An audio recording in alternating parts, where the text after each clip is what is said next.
Canal TVX, una televisión diferente. XHBX 89.7 La Grande de Tabasco presenta su programa La Hora Católica.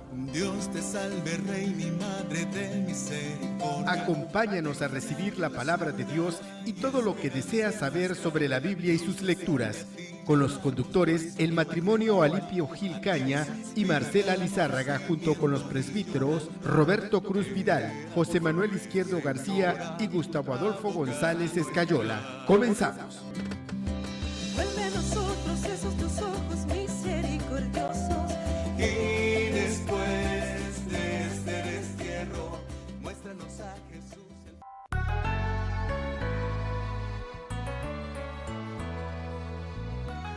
Muy buenas tardes, queridos hermanos, bienvenidos a su programa La Hora Católica, donde anunciamos a un Cristo que sana, libera, transforma y salva. Gloria a Dios. Buenas tardes a todos ustedes, hermanos. Nos da mucha alegría que nos estén acompañando en este día martes 11 de febrero en que estamos celebrando a Nuestra Señora de Lourdes, así que muchas felicidades para todos los que llevan este nombre. Soy Marcela Lizárraga Falcón. Alipio Gil Caña. El padre José Manuel Izquierdo García.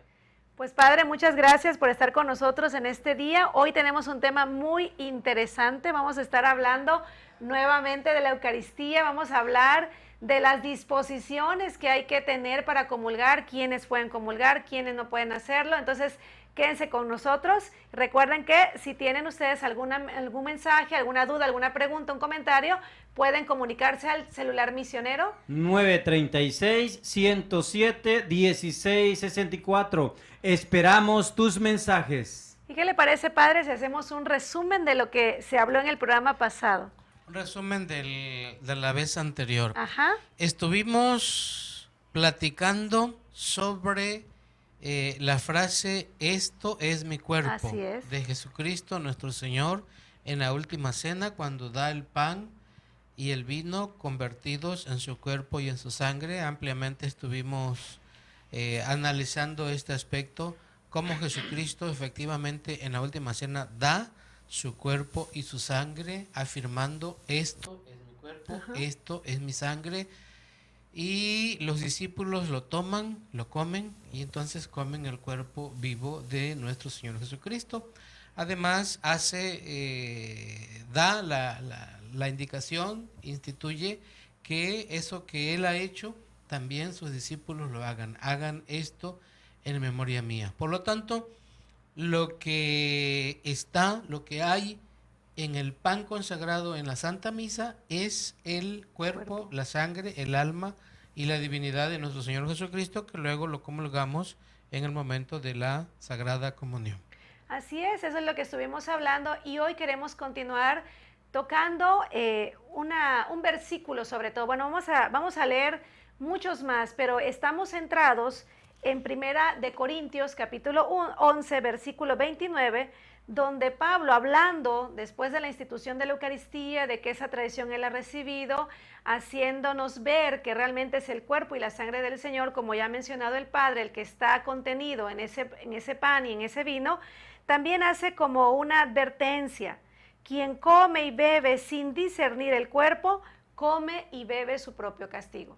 Es decir, Pablo está con esto diciéndonos que la presencia del Señor en la Eucaristía es real. De lo contrario, si fuera un pan común, si fuera un pan cualquiera, pues entonces no pasa nada si yo no lo como con las disposiciones necesarias. Si yo lo como en pecado mortal, si yo lo como sin fe, no pasaría nada si fuera un simple pedazo de pan, como comerme una galleta, un bolillo.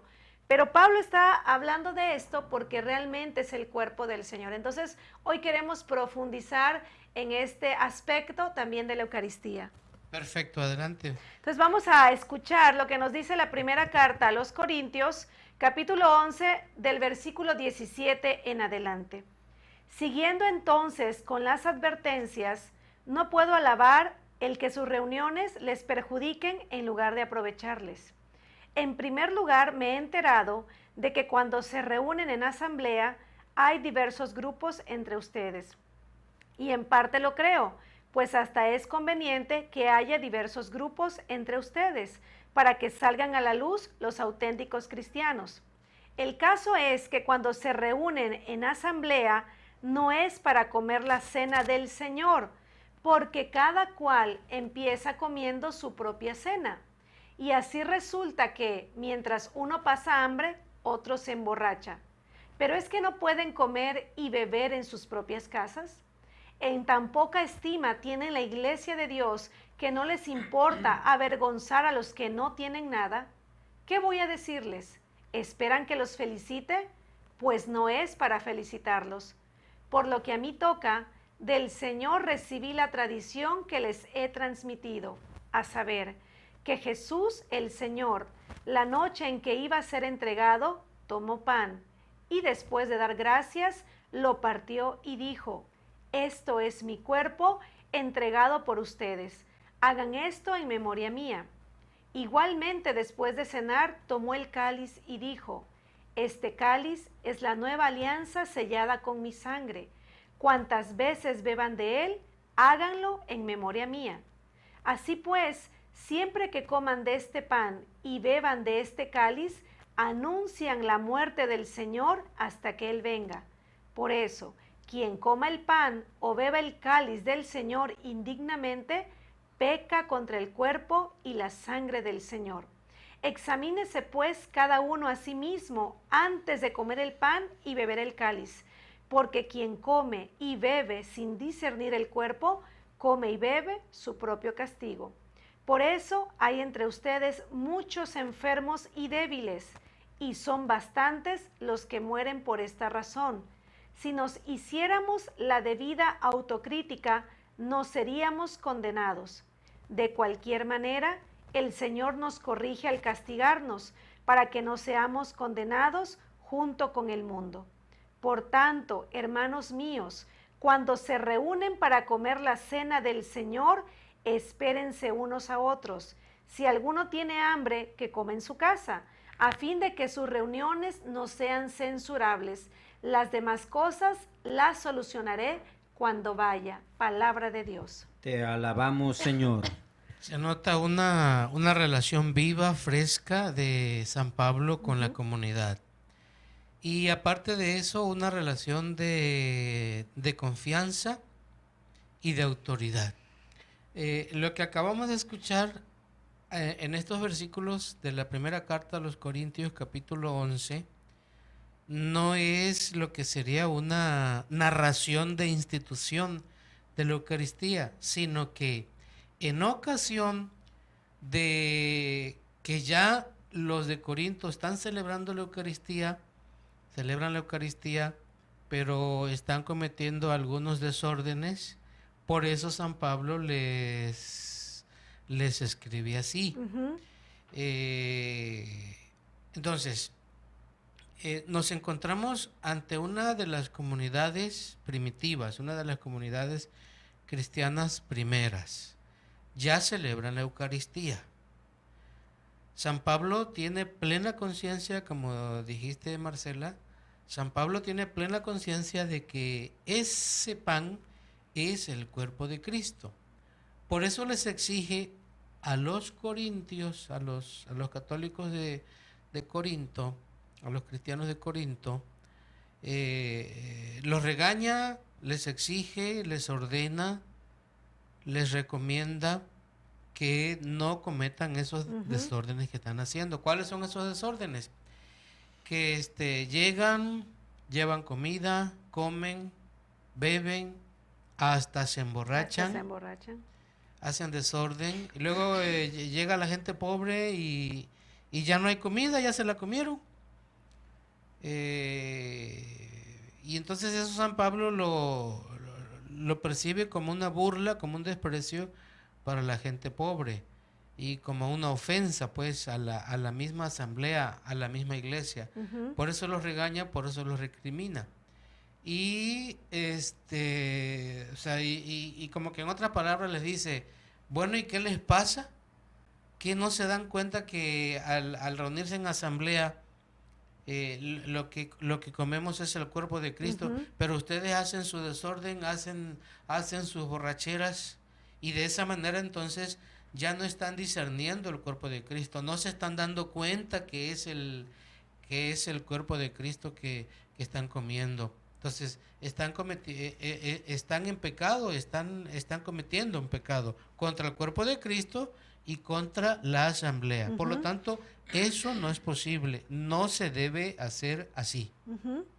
Efectivamente, padre, y fíjese que precisamente por esto les recuerda, les reitera, mencionaba yo, San Pablo, que esa tradición, dice, la he recibido del Señor, para hacerles ver una vez más que el cuerpo y la sangre del Señor realmente están allí. Pero fíjese, en el versículo 27 ya habla de que quien coma el pan o beba el cáliz del Señor indignamente peca contra el cuerpo y la sangre del Señor. Otras traducciones dicen se hace reo del cuerpo y de la sangre del Señor. Entonces valdría la pena hablar de por qué dice Pablo que quien come el pan o bebe el cáliz del Señor indignamente peca contra el cuerpo. Indignamente porque no está preparado, no está dispuesto, está en pecado, no se ha reconciliado, en nuestros términos no se ha confesado, no está en gracia, no está dispuesto. Me ha tocado el caso de que he sabido de personas, por ejemplo, de que van a la misa y comulga el Señor, y el Señor está casado por la iglesia, pero está cometiendo adulterio. Va y aún así comulga, sin dejar el adulterio, sin haberse confesado, sin haberse arrepentido, o sea, vive en adulterio y así va y comulga. Eso es comer indignamente el cuerpo de Cristo, porque pues no sé a quién trata de engañar, quizá a la esposa. Probablemente para que no sepa que... Para que la esposa no piense que ande en malos pasos. Sí, porque si a lo mejor era alguien que comulgaba frecuente y de pronto empieza esta relación adúltera, sabe que la esposa se va a dar, bueno, ¿por qué no estás comulgando? Va a decir, bueno, ¿y por qué dejó de comulgar? ¿Qué pasó? Algo está pasando. Prefiere condenarse. O sea, es un insulto terrible a Dios, ¿no? O sea, sería un sacrilegio, ¿no? Es un sacrilegio terrible. Pero no tenemos conciencia de esto. Entonces, eso es comer indignamente el cuerpo de Cristo.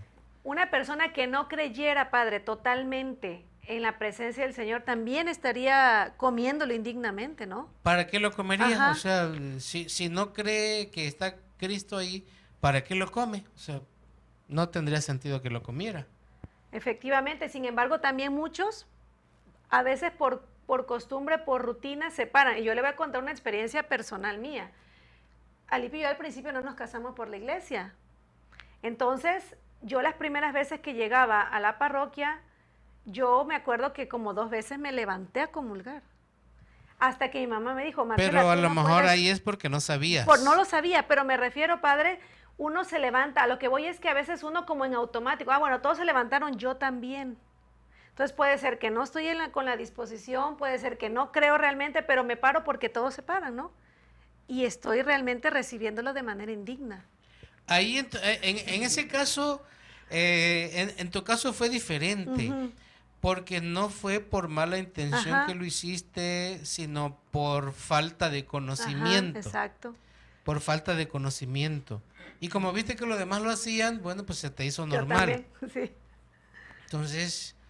Porque además yo siempre iba y comulgaba, entonces para mí era normal pararme. Normal.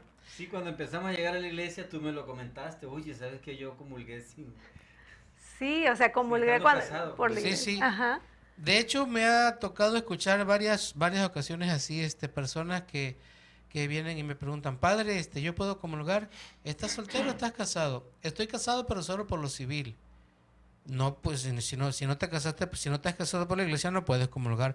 Pero padre, si tengo mi bautismo, tengo mi primera comunión y tengo mi confirmación, ¿cómo no voy a poder comulgar? Sí, tienes tus sacramentos de la iniciación cristiana, pero ahora estás viviendo con pareja y, o sea, para Dios estás en unión libre, aunque estés casado por lo civil.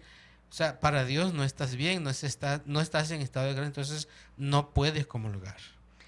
Y hablando, padre, ahorita de quién puede y quién no puede comulgar, bueno, ya ahorita queda claro que aunque yo tenga mis 3 sacramentos de iniciación cristiana, pero si ya convivo con otra persona sin tener el sacramento del matrimonio, obviamente no puedo comulgar. ¿Quién más no podría comulgar?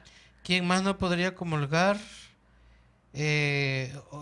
O mejor dicho, podemos decir así, ¿quién sí puede ¿O qué comulgar? exacto? ¿Quién sí ¿Quién puede? sí puede comulgar? Quien esté bautizado por la Iglesia Católica, Ujú. quien haya hecho su preparación de primera comunión, quien haya hecho su primera comunión, quien esté debidamente confesado. En el caso de los matrimonios, estar casados por la Iglesia y debidamente confesados. En el caso, por ejemplo, de las viudas, por ejemplo, que soy una viuda, viví 50 años con mi marido, pero nunca me casé por la iglesia con él, pero ya se murió, gracias a Dios. Bueno, ya quedó libre y puede comulgar. Previa confesión. Previa igual. confesión, obviamente. O quien vivió en unión libre, pero luego se separaron y ahora está viviendo como soltero o soltera, se puede confesar y puede comulgar.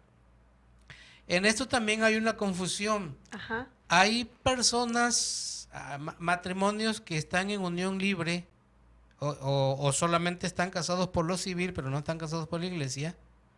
Y hay quienes piensan que sí pueden confesarse y pueden comulgar. O hay quienes piensan que por lo menos sí pueden confesarse. Porque pues a veces se me acercan personas, padre, me quiero confesar. Ay, María Purísima, sin pecado concebida, y empieza a decirme sus pecados.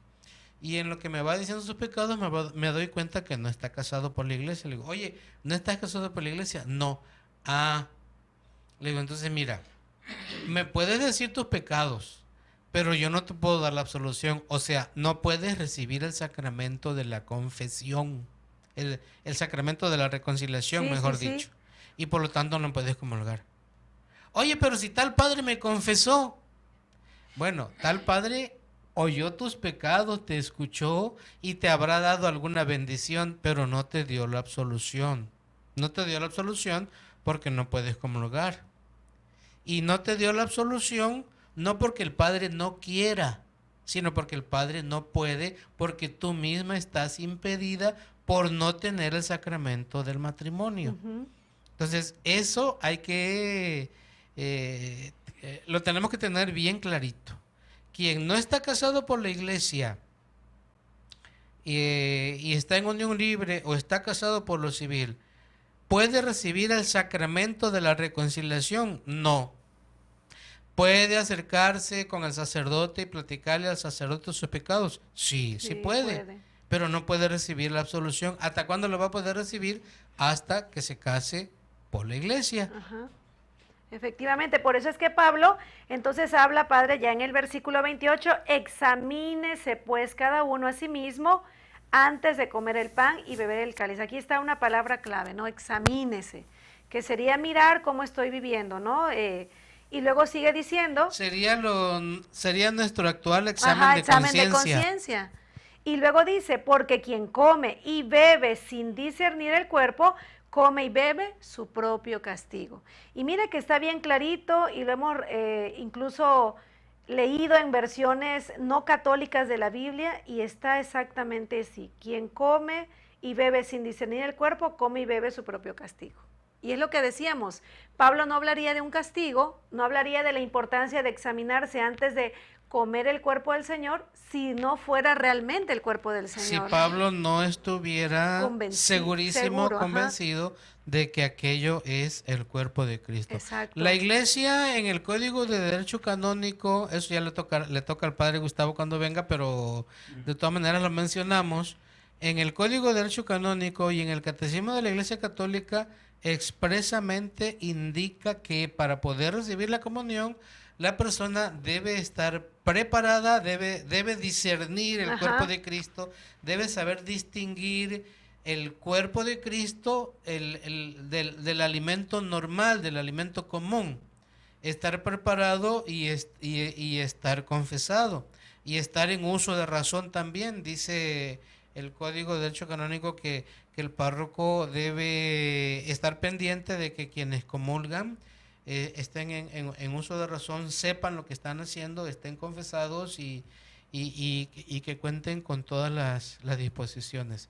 Alipio tiene por ahí Sí, tú un tienes número algo. del Catecismo de la Iglesia Católica que lo resume perfectamente bien. Vamos a escucharlo. Padre, a nosotros nos ha tocado personas que están casadas por la iglesia.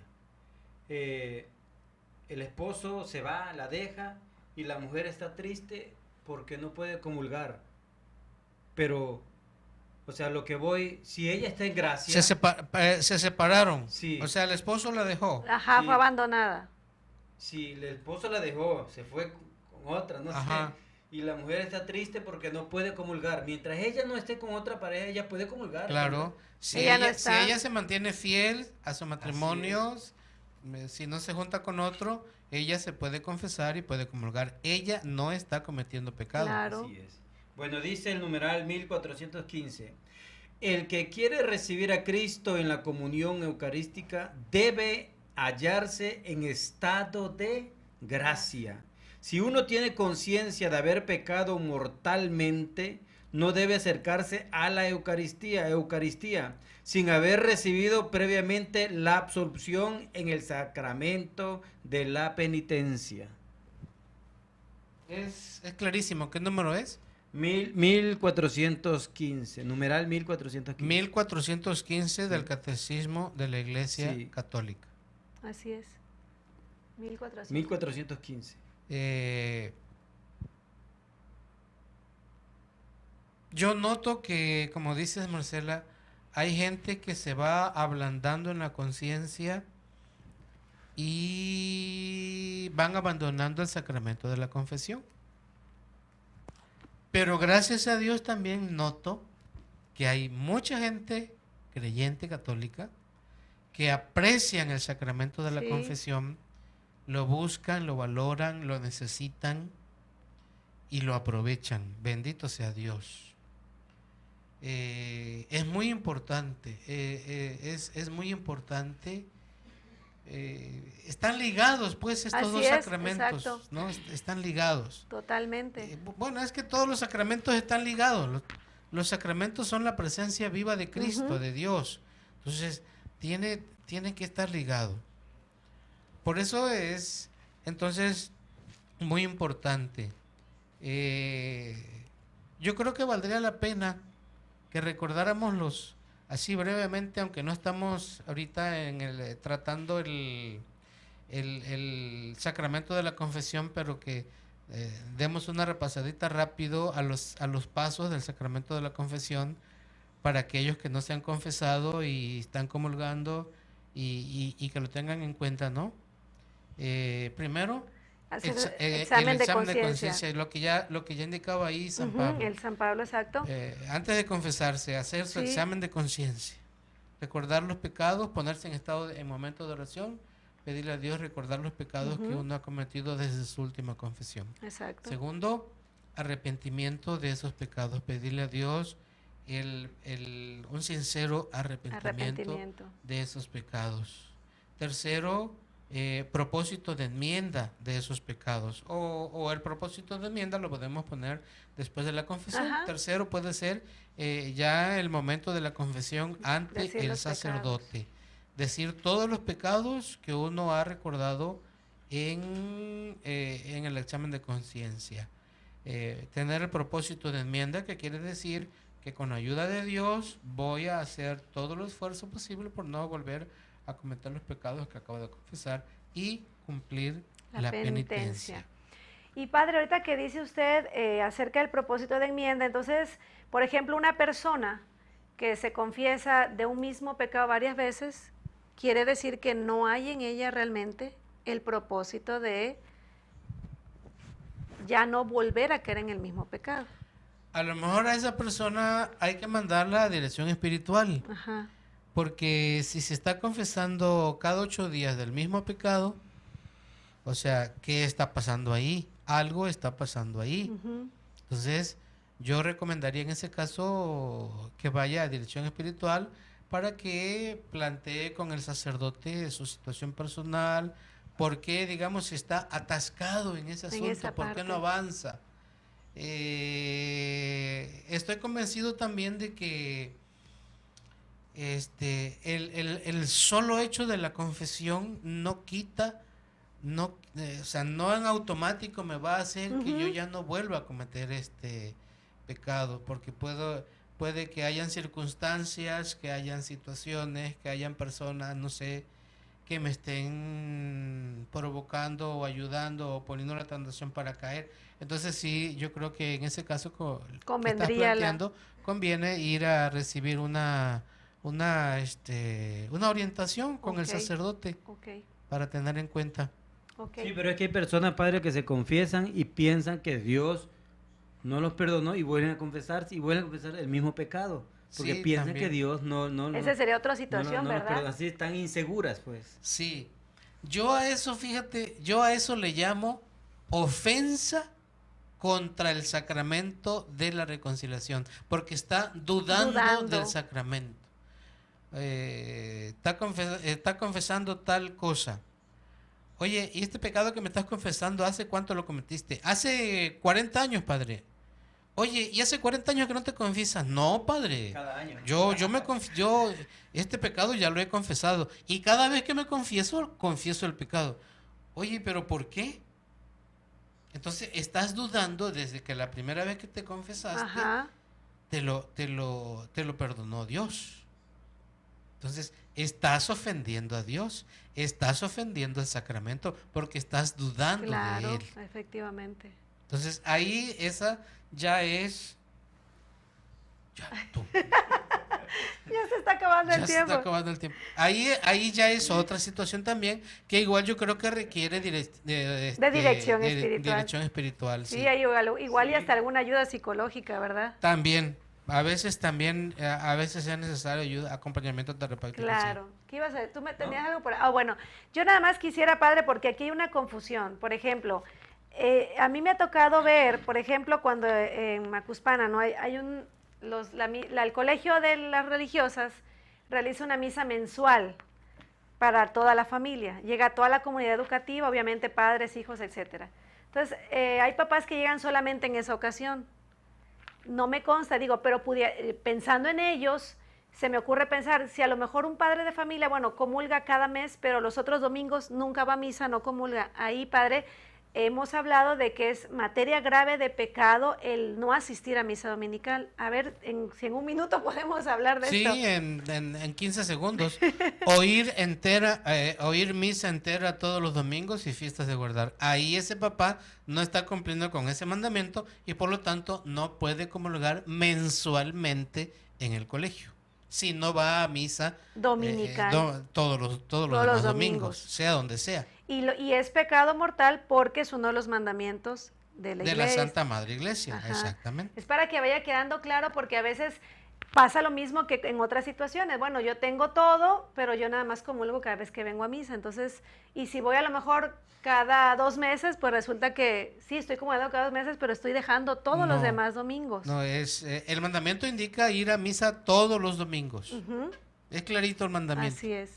Pues ahí está, se nos acabó el tiempo, está todo esto muy interesante, pero yo creo que nos ha quedado claro mucho. Primero, lo que San Pablo afirma, ¿no? De que hay que estar debidamente preparados, con disposición, bueno, todo lo que ya estuvimos hablando aquí, pero sobre todo que quede bien claro que si Pablo nos dice que hay que examinarse porque si no lo hacemos, nos hacemos reos de condenación, pues es porque el cuerpo del Señor está realmente ahí en la Eucaristía. La Eucaristía es el cuerpo y la sangre del Señor.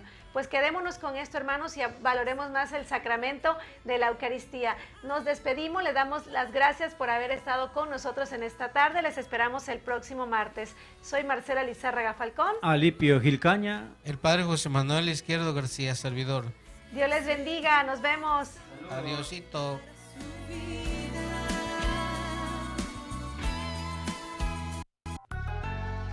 Por hoy hemos terminado, pero te esperamos en la próxima emisión de La Hora Católica, de 1 a 1:30 de la tarde, y que la bendición de Dios recaiga en todos ustedes. Nos vemos y nos escuchamos el próximo martes. Muchas gracias.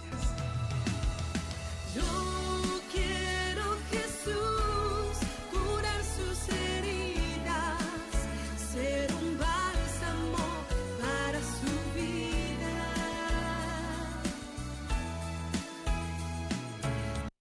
Audio Jungle.